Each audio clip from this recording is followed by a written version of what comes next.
আমি দীপকবাবু আপনার কাছ থেকে শুরু করছি, তার কারণ আপনি এই রাজ্যের বিধানসভার সদস্য, তাই বিধানসভার বিষয়ে যখন আলোচনা করছি, তার প্রস্তাব নিয়ে যখন আলোচনা করছি, আমার মনে হয় এখানে বাকি সবাই একমত হবেন। অন্তত প্রথম কথাটি বলবার অধিকার আপনার আছে আজকের এই ছজনের মধ্যে, যেহেতু আপনি একমাত্র বিধায়ক এই রাজ্যের বিধানসভার। দীপকবাবু, এই রাজ্যের বিধানসভাতে আলোচনা করবার জন্য বঙ্গভঙ্গ এই মুহূর্তে কতটা জরুরি বিষয়? 5ই আগস্ট প্রস্তাব আসছে, আমরা শুনছি 4 বছরের মধ্যে দ্বিতীয়বার। আপনারা ঠিকই শুনেছেন। দেখুন, আমরা অনেকগুলো মোশন এনেছিলাম বিধানসভায়, তার মধ্যে উল্লেখযোগ্য মাথাভাঙায় যেভাবে মহিলাদের উপরে নির্যাতন হলো সেই বিষয় নিয়ে আমরা মোশন এনেছিলাম। এবারে এর আগে আমরা বক্তব্য নিয়ে এনেছিলাম, যেখানে কয়েকজনকে বর্বরোচিত আক্রমণের মাধ্যমে রাতের অন্ধকারে তাদেরকে ঘরের মধ্যে পুড়িয়ে মারা হয়েছিল, কিন্তু কোনোটি কোনোদিনও আলোচনায় আসেনি। অথচ আমরা কালকে দেখলাম প্রশ্নোত্তর পর্ব বাদ দিয়ে মাননীয় মুখ্যমন্ত্রী একটি সাংবাদিকদের এসে কি বলেছেন সেই বিষয়ের উপরে ভিত্তি করে একটি 169 সেখানে আলোচনা হলো। অদ্ভুত এক পরিবেশ চলছে আমাদের বিধানসভায়। মাননীয় অধ্যক্ষ মহোদয় তিনি এক পেশে আচরণ করছেন, এবং যার জন্য আজকে বিজেপি পরিষদীয় দল বাধ্য হয়ে অধ্যক্ষের বিরুদ্ধে অনাস্থা আনতে বাধ্য হয়েছে। আজকে আমি একটা অনুরোধ শুধু দীপকবাবু আপনাকে করব, বিধানসভায় শাসক দলের যে ইন্টেনশন, অর্থাৎ তাদের কি উদ্দেশ্য, সেটা নিয়ে আমরা আলোচনা করছি। যেহেতু স্পিকারও বিধানসভার একজন সদস্য, আপনিও বিধানসভার একজন সদস্য, তাই সভার বাইরে আমার মনে হয় স্বাভাবিক নিয়মেই একজন আরেকজন সদস্যের সমালোচনা করা, এবং বিশেষ করে তিনি যেহেতু বিধানসভার অধ্যক্ষ, তার ভূমিকা নিয়ে এখানে কোনো প্রশ্ন না তোলাই ভালো। আমি বিধানসভার অধ্যক্ষ নই, সার্বিকভাবে বিধানসভা পরিচালনা করার ক্ষেত্রে শাসক দলের যে গুরুদায়িত্ব আছে, বিধানসভা পরিচালনা কোন অভিমুখে হবে, তাদের ভূমিকা নিয়ে কথা বলতে চাইছি, আলোচনা করতে, বিতর্ক করতে। তো আজকে আমরা অধ্যক্ষের বিরুদ্ধে, মাননীয় অধ্যক্ষের বিরুদ্ধে আমরা আজকে অনাস্থা প্রস্তাব নিয়ে এসেছি, এবং সেখানে আমরা 18টি দফা দাবি রেখেছি। তার মধ্যে অবশ্যই যে আমাদের সেখানে বলবার অবকাশ নেই। গতকাল যে বিষয়টা দেখা গেছে যে আমাদের বিধায়ক নয়, এবং যাদের আমাদের পরিষদীয় দল চিফ হুইপ যাকে সময় দেয়নি, তাকে দেখা যাচ্ছে বিজেপি বিধায়ক বলে তাকে 10 মিনিট সময় দেওয়া হয়েছে। খুব সঙ্গতভাবেই আমরা তার প্রতিবাদ করেছি আমরা, এবং সেখান থেকে বেরিয়ে এসেছি।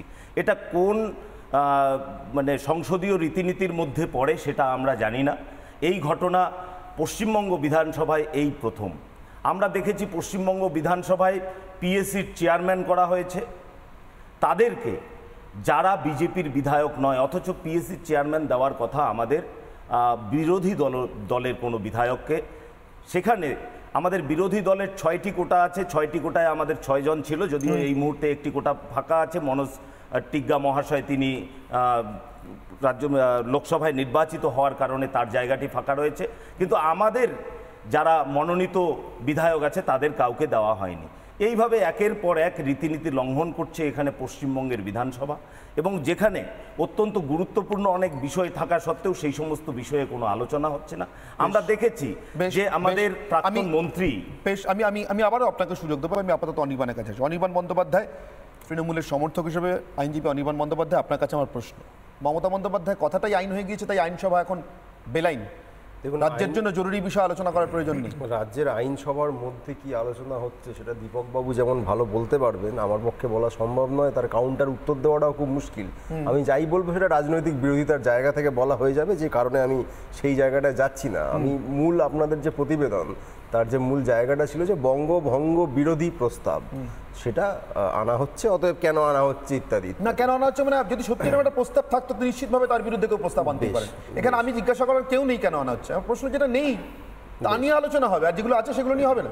বেশ, বঙ্গভঙ্গ বিরোধী প্রস্তাব, বঙ্গভঙ্গ বিরোধী প্রস্তাব নিয়ে কাদের এত গাত্রদাহ, তারা যেচে সেটা এক্সপোজ করতে চাইলে আমার কোনো অসুবিধা নেই, তারা এক্সপোজ করুন।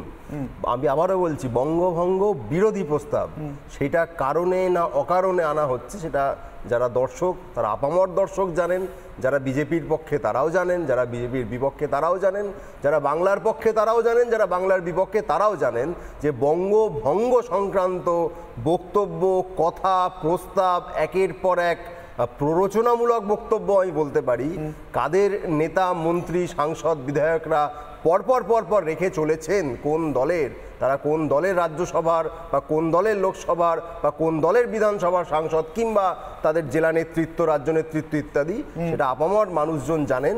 তাদের বিরুদ্ধে, তাদের এই বক্তব্যের বিরুদ্ধে যদি বিধানসভায় প্রস্তাব আসে, সেইটা নিয়ে কারা প্রশ্ন তোলেন, কেন প্রশ্ন তোলেন, মানে আপনার কাছে এটা সময় ছিল এবং প্রাসঙ্গিক। আমার কাছে নয়, যে কোনো বাংলার মানুষ যারা বাংলার পক্ষে দাঁড়াতে চান তাদের কাছে এটা শুধু সময়োচিত নয়, এটা প্রয়োজনীয়।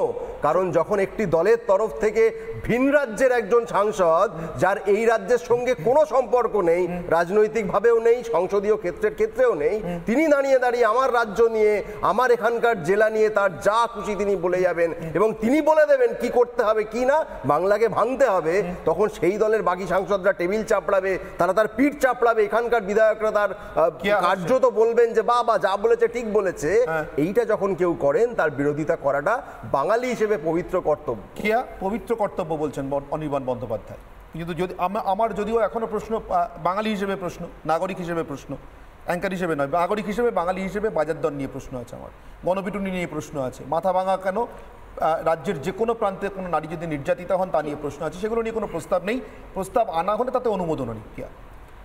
দেখুন, এটা আমার মনে হচ্ছে যে ঠিক যেন বাহুবলীর সিনেমা দেখছি, সিনেমার চিত্রনাট্য, মেরা বচন হি মেরা শাসন। অন্তত পক্ষে মদনবাবু যা বলেছেন সেটা তো তাই মনে হচ্ছে। আমাদের রাজ্যের যে জ্বলন্ত সমস্যাগুলি রয়েছে, যেটা দীপকবাবু বললেন, মাথা ভাঙা থেকে শুরু করে, চোপড়া থেকে শুরু করে, জামালের কামাল, সোনারপুর ভায়া কুলতলি হয়ে আমরা দেখলাম জায়েন্ট সিংয়ের আড়িয়াদহ, এগুলো নিয়ে কোনো প্রস্তাব নেই। এগুলো নিয়ে নিন্দা প্রস্তাব করতে আনতে পারছেন না রাজ্য সরকার, কারণ এরা সমস্ত সবাই হচ্ছে তৃণমূলের মদতপুষ্ট গুন্ডা।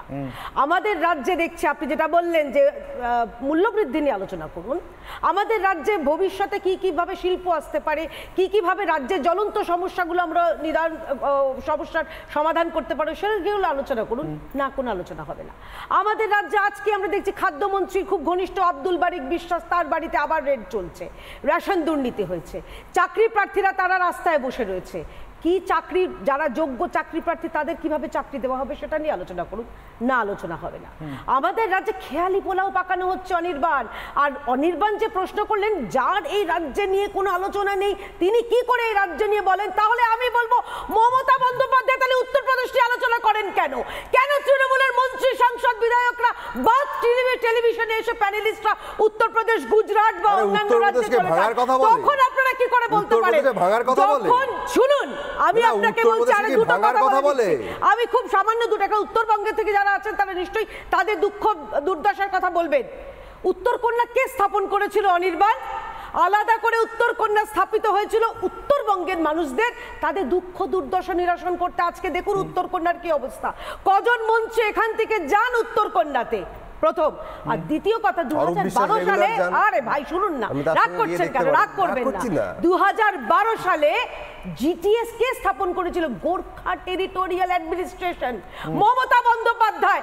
আর এই মমতা বন্দ্যোপাধ্যায় বলছেন বিজেপি নাকি বঙ্গভঙ্গ চায়। এই বাংলা ডক্টর শ্যামাপ্রসাদ মুখার্জি, তার স্বপ্ন, তার রক্ত, তার কাদের সাংসদ শুনে নিন, এই বঙ্গভঙ্গের বিরুদ্ধে এই বাংলাকে ভারতের অন্তর্ভুক্ত করার জন্য নিশিকান্ত দুবে কাদের সাংসদ, তার নাম ডক্টর শ্যামাপ্রসাদ মুখার্জি। এদের বিরুদ্ধে ব্যবস্থা নিয়ে দেখান, শুনে নিন, তার সঙ্গে ছিলেন বিরুদ্ধে ব্যবস্থা নিয়ে দেখান। আপনাদের একের পর এক নেতা, একের পর এক মন্ত্রী বারবার বাংলা ভাঙার কথা বলবে, আর আপনারা বলবেন আমরা চাই না, আমরা চাই না। ফোকাস করুন, দল থেকে বের করে দিন, সাসপেন্ড করুন। পাগলু ডান্স করে, তারা কি করে জানবে এই বাংলা এবং বাঙালির মর্ম? আপনাদের কাছে বাংলা হচ্ছে শুধুমাত্র তৃণমূলের ওইটুকু, যেইটুকু আপনাদের এগিয়ে, যেই বাংলাদেশ লোকজন আছে তাদের মধ্যে সীমাবদ্ধ। আমরা বলছি আপনাদের জন্য এগিয়ে বাংলা, খেলা সামলাও।